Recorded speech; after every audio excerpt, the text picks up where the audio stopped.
Let's get hyped. Welcome back to the college football season. Nebraska football gets underway on Saturday. I, Mike Schaefer, am joined by Michael Bruns, Brian Christopherson. We're Husker 24/7. This is the Husker 24/7 HypeCast. And our special guest, all the way from Omaha, he's been up since 5 this morning. Couldn't have been more excited about being on this podcast. Has been doing a lot of studying, thinking about what he wants to say. None other than Josh Peterson from 1620 The Zone. Josh, welcome back to the HypeCast. What year is this for you? Being on the HypeCast? Yeah. Maybe 4. I think you guys started doing guests in 2021, so I think that this is year 4. Very excited to be back. This is always a part of my week rotation leading up to the game, so the only sad part about being on in it is I won't be listening to it this week. So I'll still give you the download. I'm not going to re-listen this week. Why not? You don't want to go back and check the film? No, that's so to speak. I had a boss who used to say that. Hey, go re-listen to yourself. But that was when I was in my 20s, and I'll be 36 in a few days. So I'm not going to do it this time. I suspect that no one here likes the sound of their own voice, and no one here wants to re-listen to themselves when given that opportunity. So. Do you guys fast forward when you do an interview with someone through your yeah, so you don't hear your own voice? Not a bad idea. Do you have the mental tracking of how the interview is going? Yep. And you know that you have the question that you botched or that you said something dumb, and all you want to do is make sure you don't land on that when you're trying to fly through? Yeah. Yes. Yeah. That's me. It's 100% me. All right. The HypeCast, for those that are unaware, first of all, thank you for listening. I don't know what caused you to click on this if you've never listened before, but welcome. This is a preview podcast. We'll talk about the offense. We'll talk about the defense. And then we will make insanely specific predictions, oddly specific, some might even say. This podcast has been around since, I think, the 2017 season, roughly. So Bruns is checking his brain. I see him trying to reach back and if he can find it. I think earlier. I want to say we started it. Well, the podcast started, our actual podcast started before that. But I feel like this was born out of a spring game and then continued over into the regular season when BC joined us in 2017. So, all right, let's get fired up. Let's go with the offense here, and we will start with Brian Christopherson. What do you make of Matt Rule saying they will? They're just essentially throwing Dylan Raiola into the fire. No, he's not just going to be handing it off and making 2-yard passes back there. Yeah, I'm for it. I mean, that's why you brought him in here. We were excited when he signed with Nebraska because he's got all the tools in the kit and can make the type of throws that challenge opposing secondaries, and I think is going to open up the field for this offense. And so I want to see that. I've said this before, but I just think the fan base has a different mindset about this season too. Whereas, like, I used the Maryland game as the example where it was 3rd and goal on the 5, and there was this big debate about whether they should have thrown in the end zone or just run the ball and kicked a field goal with Chubba Purdy. I think it's a whole different outlook from fans who are eager to see Raiola in those situations, see how they can function, see if, like, in the red zone, he can make that back shoulder throw to Jamal Banks, all that stuff. I think everybody's on board with wanting to be a spectator too, starting right off the bat.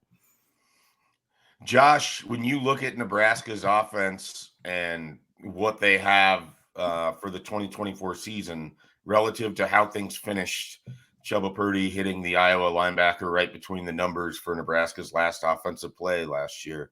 What excites you about Nebraska's offense? What are you most looking forward to seeing and putting eyes on in this UTEP game on Saturday? Wide receivers for sure. I know you and I, Shafe, have talked about it a lot this offseason, and I think that you have been on the hype train, if you will, for that position group maybe earlier than some others. But I just cannot wait to see what Jamal Banks, Isaiah Nayor in particular, those two can do, given the potential for this game maybe turning into a bit of a blowout. Like, how many snaps does Carter Nelson get at wide receiver? You want to talk about like random surprises from July onward. when we found out, from Matt Rule at Big Ten Media Days that he was going to play wide receiver this year. So I'm just pumped to see that position group in general and see if it can live up to maybe the lofty expectation that I have kind of built it up to in my head, not to mention some of the other guys. Whenever I hear Janiron Bonner, I hear your voice, Mike Schaefer, saying it in my head. Janiron Bonner. Yeah, Jalen Lloyd, among others. And, I guess on the pessimistic side, I'm kind of curious to see if the running back room is as down as I have built them up to be in my head. So a little good, a little bad, but I'm pumped to watch the wide receivers and to see what those look like and how different it looks in terms of size and ability compared to what it was last year. Brunts, is it realistic to expect Nebraska's offensive line to come out and look like a well-oiled unit and maybe even control things against what should be a little bit of an undersized UTEP team on Saturday? Yes, you should. Between Ben Hart, who is going to be setting the record right this week for most starts of all time by Nebraska linemen. It will never be caught, correct? Well, assuming you he's need healthy. a lot of medical red shirts. Let's hope there's no whatever the future COVID year is. If you're gonna put that out there, jerk. Thank you. No. I'm over here just asking for another COVID. That's my oddly specific prediction. We're getting another COVID? Yeah, more COVID. In the year 2053, Bryce Benhart's record will be broken. No, between Ben Hart, Mazuka, who this is his third FBS program he's starting at, Turner Corcoran, who is 20 some odd starts into his career, almost 30. Ben Scott, who's a sixth-year guy. I don't think it's unfair to expect some kind of not well-oiled machine, but looking like you know what you're doing out of the gates. I think that's a fair expectation for that group, and plus with year 3 under Donovan Raiola, I think there's a lot of reason to expect that group is going to be able to do pretty well early on. I think the one thing that they will be challenged by is UTEP is going to bring a lot of pressure. They're going to bring it from all over. They got a couple guys that are decent pass rushers just themselves, which, as we've seen at times at Nebraska, if a non-power 4 team has a decent pass rusher, they can occasionally cause problems themselves. So there's that out there. But I think I would expect that Nebraska will be able to run the ball on Saturday early on. Brunts, as you look at the running back room, what do you kind of, I don't know, expect is the right word. What will you be looking for on Saturday? Obviously, against a group of 5 opponent, you can't take too much away from it. But what are you going to be looking for out of Gabe Irvin or Emmett Johnson, Ramir Johnson, or Dante Dowdell? The Oars. I think I'm looking for somebody to look like they could be the guy. That's what I'm looking for. Signs that 4 weeks from now, you're going to be able to hand it to one of the Oars and you're going to be able to keep doing it. And is there a 20 carry guy among that group? I think you'll start to see signs of that. I hope you will on Saturday against a team that I think Nebraska should be able to run against. But I think that's a group that I think it's probably fair to reserve judgment on for a few weeks. I don't know that it's going to be settled until conference play. And I think that's kind of how I'm going into it with that group is the competition, I think, plays out for 3 more weeks. And then by the time Brett Bielema rolls in here on Friday, I think you want to probably have a little bit of a better idea of what direction you're going. BC, the tight end room is now coached by the offensive coordinator and Marcus Satterfield. Do you think that could play any kind of role in maybe an enhanced outlook for the tight end room or increased production? Combine that with Thomas Fidone being completely healthy and a guy who looks like he could be a breakout player. It can't hurt, but I really think the biggest thing is just going to be the quarterback play and the wide receiver weapons around the tight ends that I think, if Nebraska truly does have 6 or 7 receivers that can scare the defense and you have 3 guys who can take the top off of defense, as coaches like to say, I really just think the middle of the field could be much more open for Thomas Fidone. I have a comment from Brunson in my head from in the last month about how when you think about Fidoni's catches last year, a lot of them were sort of like he had to go behind him one-handed, or, you know, he's picking it off his shoelaces, stuff like that. I just hope we get to see him more this fall, catch the ball on the run in space. It's the thing that's most like on my mind about the entire offense really in this opening game is, can Raiola and the tight ends and receivers look like they have a rhythm in the short and intermediate passing game, where the stuff that should have been layups the last 5 or how many ever years but haven't been are, and a guy you know, catches a short swing pass, but it's on the move and he takes it for 8 yards and it looks nice. And you feel like, okay, that's how football is supposed to look. It hasn't looked like that in the Husker passing game for a while. So I think that just the possibility that Raiola is going to elevate that, I think is going to help Fidoni and Borkercher, who I think people are maybe sleeping on. I think he's going to have a solid season. Josh, how do you sort of mentally go into this first game of Dylan Raiola's career without potentially overinflating what he might do or how it could look?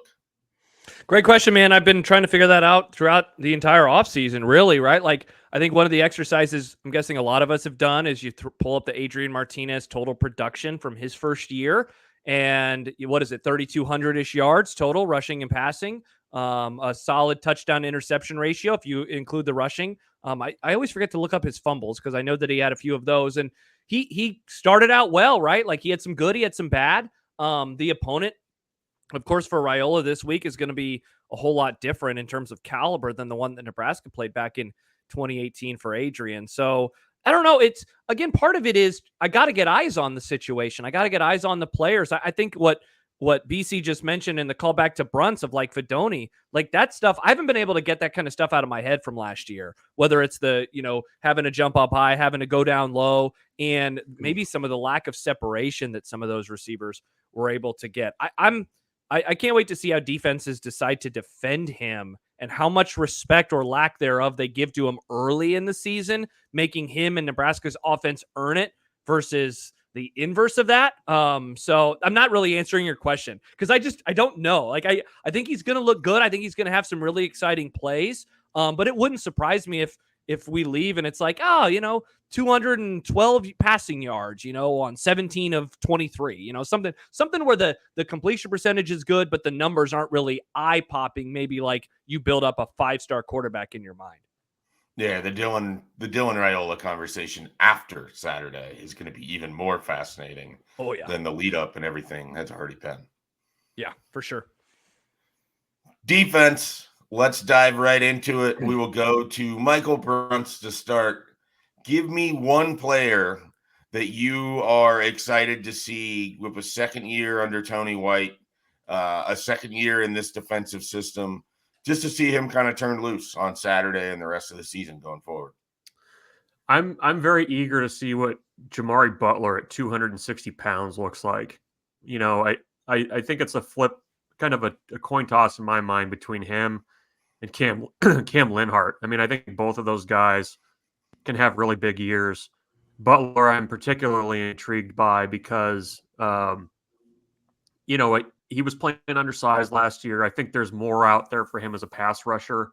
And he's now, I think, an every down defensive end where I felt like last year he kind of had to be, but wasn't necessarily, you know, in an ideal world would not have been out there on, you know, third and short, things like that. So I'm eager to see what that looks like. And then, you know, I'll stop there. But I mean, you could go anywhere down the line with that defensive line of guys that you're really to see what that looks like.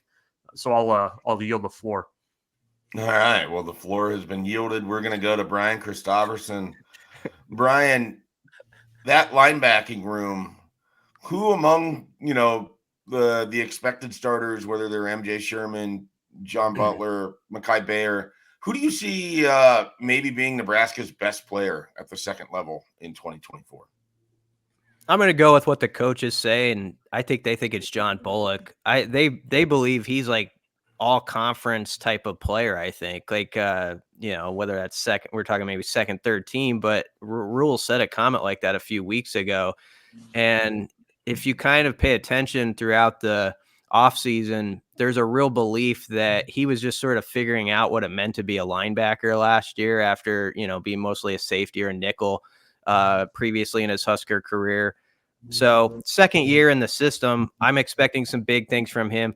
Mekhi Bayer, though, is like an important wild card on this defense, especially with Javen Wright out right now. Like, they really need Bayer to just be solid, good tackler. I mean, that's like one of my main emphasis for this first game is, can Nebraska tackle, especially at that linebacker spot in space, like they did really well in the first game a season ago. That was what I was struck by the most about the defense in 23, is right from the jump, they tackled well. Can they bring that element out again on Saturday? And if they do, they'll win easy. If they don't, that's when it can get into a little bit of a scary game.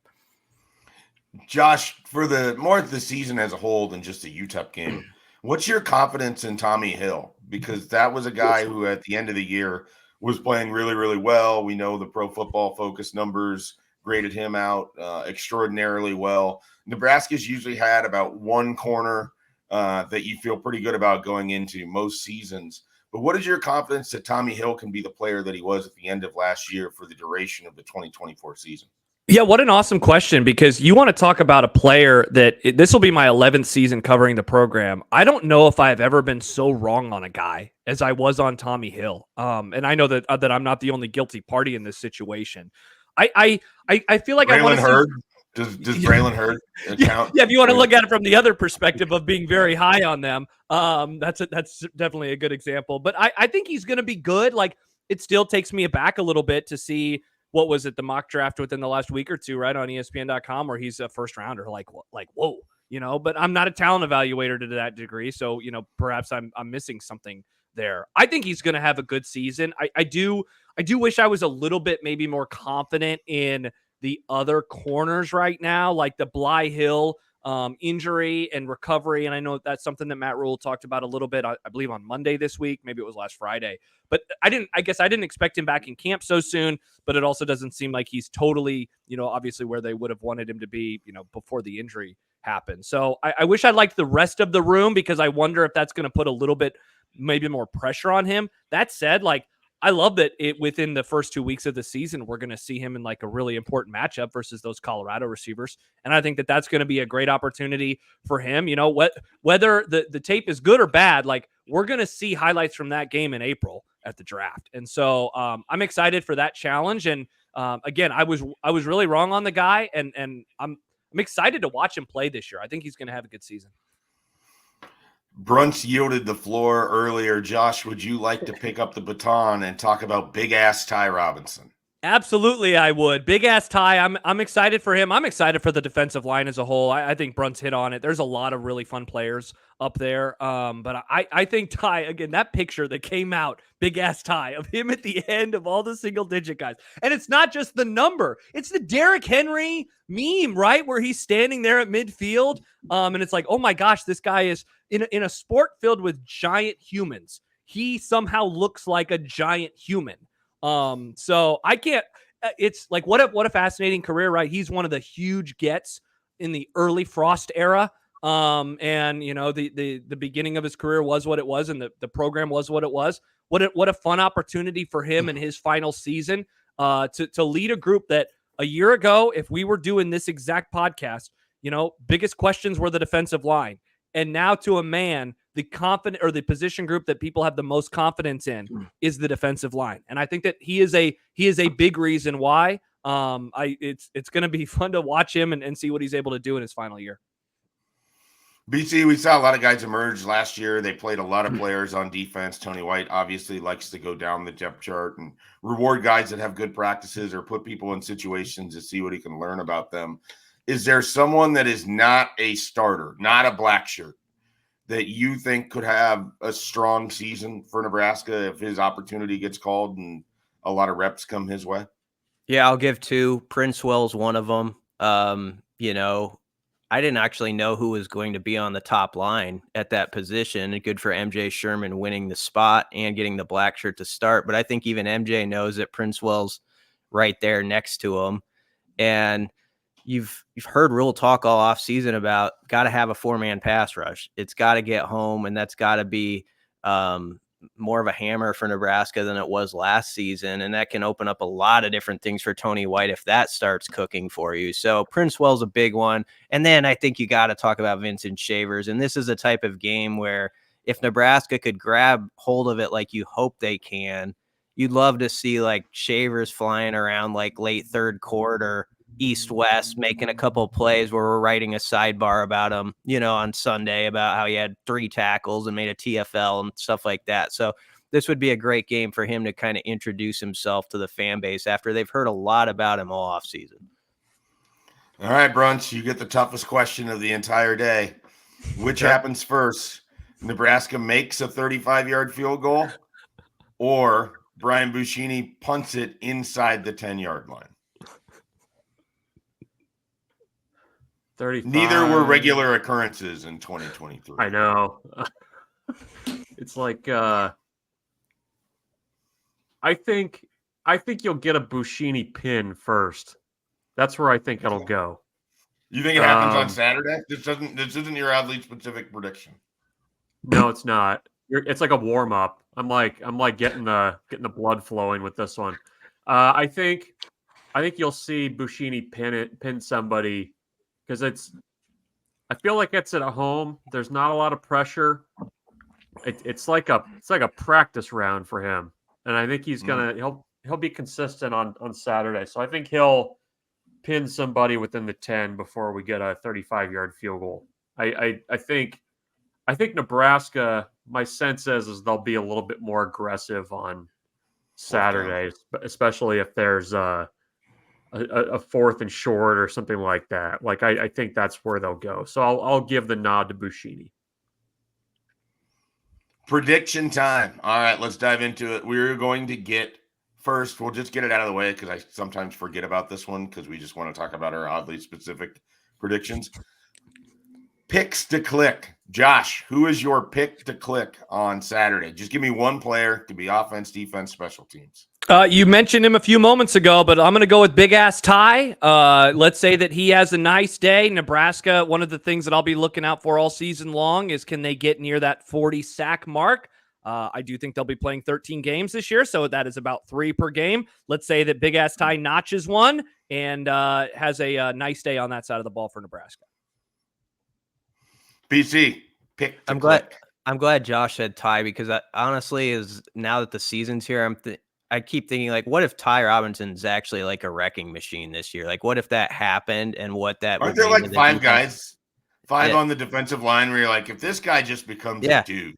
Jamari and Ty are both like in that category. Like, what if one of them just like was suddenly like they can't block them, And Nash was starting to become that last year. But anyway, mine is Isaiah Nayor.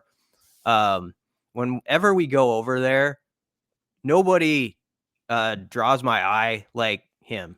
Like, I think he's a next level type of body. And even in the spring game, he had a play that got called back, but people I think will remember it where he caught it in space. And you saw like he's one of those dudes who has that extra little gear where he puts that right foot down suddenly, and the guy who thinks he has an angle doesn't. And I just have a feeling he's going to have a couple plays like that where some UTEP dude thinks they've got him honed in, for a 7-yard gain, and he kind of turns it on him, and it's 20. So Nair's my guy. Brunt? I'll go Thomas Fedoni. I think the tight end. He's starting early, folks. Starting early. I think commit to the bit. I think it's Fedoni. I think finally having a quarterback that can hit the intermediate stuff will help him more than anybody. I don't want to give away my oddly specific prediction, but I think he's going to score a touchdown in a certain kind of fashion. So I'll go with those Fedoni for now. But I think he's going to have a big game and a big season. I think he really is poised for a big year. I am going to go with John. Oh, sorry. I'm going to go with John Bullock. I think he's also going to have a big season. I think he's going to be one of those guys that we're going to look at the end of the year and he's going to have a handful of takeaways because he's just going to be in the right spot at the right time. And I think that starts on Saturday as he makes the first takeaway of the 2024 season. So John Bullock for me with that. All right, we'll do oddly specific predictions, and we will start with Michael Bruntz, who is bursting at the seams to tell us how a tight end is going to score a touchdown. So I think you're gonna get a Fedoni touchdown, and it's gonna be up the seam, 18 yards. It's gonna be one of those 18, things. all right. 18. I don't know why my neighbor's deciding to do yard work right now, if you can hear that, but it's like right outside my window. But no, 18 yards to Fedoni for a touchdown. It's going to be one of those plays where the linebacker kind of gets caught, gets stuck in no man's land. Dylan just pops it right over the top to him for a touchdown.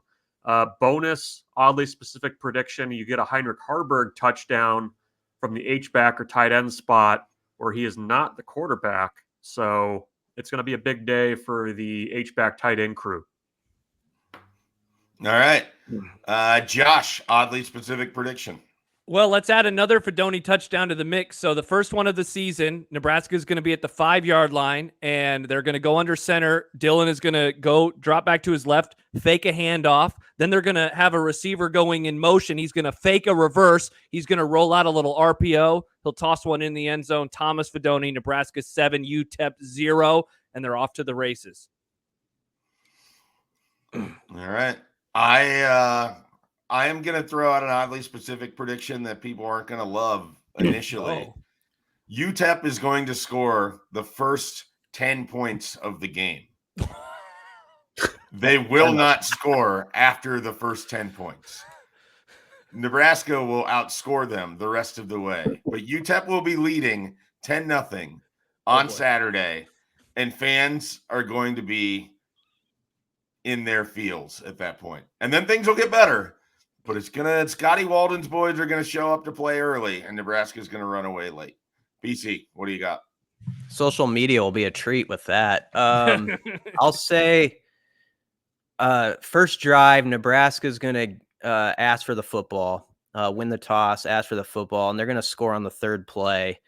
And it's gonna be if you think back to big time starts that we were really fired up about, like think of Martinez's first start and how he just took, and he was like, man, that's incredible how fast he is. And he had that run.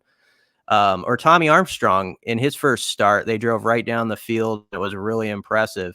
I just have a feeling it'll be a real strong first series, and it's going to be a 58-yard touchdown pass to Jalen Lloyd, because I think Rule I believe he's a guy who loves a good story, like loves the theater of it. And I think they're going to go deep early in the game, like to try to, just put it out there. We can do it. So I'll say that. And I'll also say that Marquise Buford collects an interception. I'm really interested how he does at corner. Like, I mean, we've always kind of known him more as a safety. So I think that's kind of an interesting sidebar to this game. So I'll just give him a pick to throw his name into this HypeCast. To recap, BC's oddly specific predictions include Nebraska winning the coin toss, taking the ball, scoring on the third play, scoring on a long pass.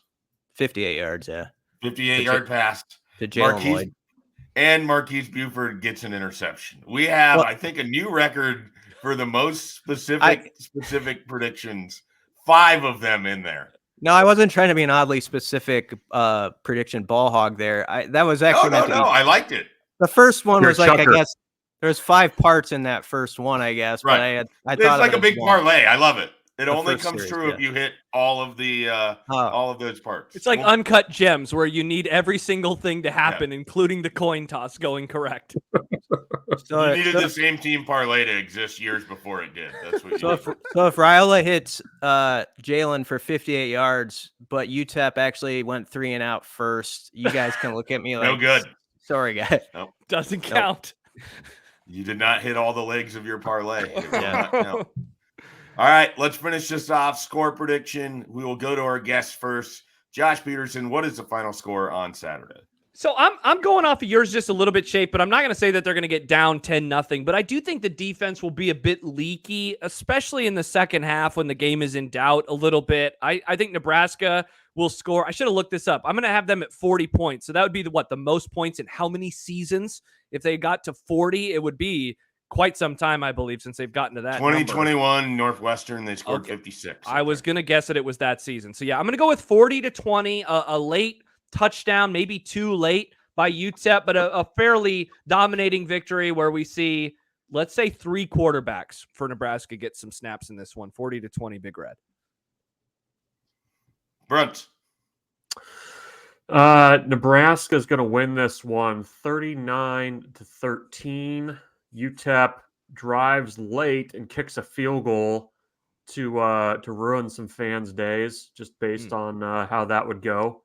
And I think my hope is this, and I don't think I was alone in this, but you remember like when Nebraska played in Dublin, and aside from the like everything that happened after halftime, but like that first quarter and a half of football, it was like, holy crap, this could be kind of fun. Like things are happening here. Like I hope that that's kind of the feel of what this offense can look like, because I think there's the potential there.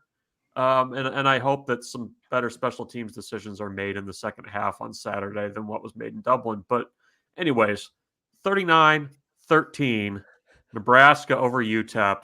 Nebraska does not cover. All right. I am just astounded. I picked my score shortly before we started this, and it is 1 point off of Brunt's, the exact score of Josh, at least for Nebraska. I have Nebraska winning 40-10, scoring 40 straight points to finish that game, missing 2 extra points just to add some fuel to the kicking fire. People can't be too happy after a win. So I'm going to say 40-10, Nebraska over UTEP. BC, take us home. We all have about the same scores. I had 41-13 written down. Amazing. I think they'll miss a PAT as well and miss 1 field goal. That's so how I get the 41. The Husker247 HypeCast, not high on the kicking this year. Yeah, Schaefer, Scotty Walden needs a timeout in your scenario. Like just take a 20. Get stop some momentum there. It's like 40 straight. Yeah. 40 straight points. That's what's going to happen on Saturday. All right. Josh, do you have any final thoughts? I always offer final thoughts to people. Sometimes they have them, sometimes they don't. It feels like it's been such a long off season. I'm so happy that we're finally going to get to watch some football. I think you said it earlier, Shafe. Like, we're going to have opinions after the game on Dylan Raiola. I'm just excited to have opinions on him playing football instead of like this construct that we have built up in our minds. It's very good to have it back, and it's very good to be back on the podcast. I very much appreciate the invite. Yes, thank you for joining us. BC, Bruns, any final thoughts from you two? We're finally through it, though. We made it. Good job, everyone. I'd piggyback off what Josh was saying, and we talked about it on a podcast last week, to just like appreciate we have a great story in our backyard with Raiola taking this quarterback job, and let's see where it goes. And it's one of the more exciting seasons to me going into it in a long time that I've covered. Like, I feel like actually kind of stoked for it, and I haven't felt that way some recent years. So that I appreciate being in that headspace going into this year. I echo all of that. Should be a fun and exciting season. We hope you join us here at Husker247, whether for the HypeCast or any of our other podcasts. We are hoping to do a recap podcast on Saturday. So Saturday after the game, check your podcast feeds, check Husker247. We're hoping to be in your ears talking to you about that game on Saturday as well. Of course, the Sunday side session will return on Sunday. So plenty of podcast content. Plenty of content can be found at Husker247.com. So be sure to check all of that out. For Josh Peterson with 1620 The Zone and Michael Bruns, Brian Christopherson, I'm Mike Schaefer. We're Husker247. We'll catch you next time.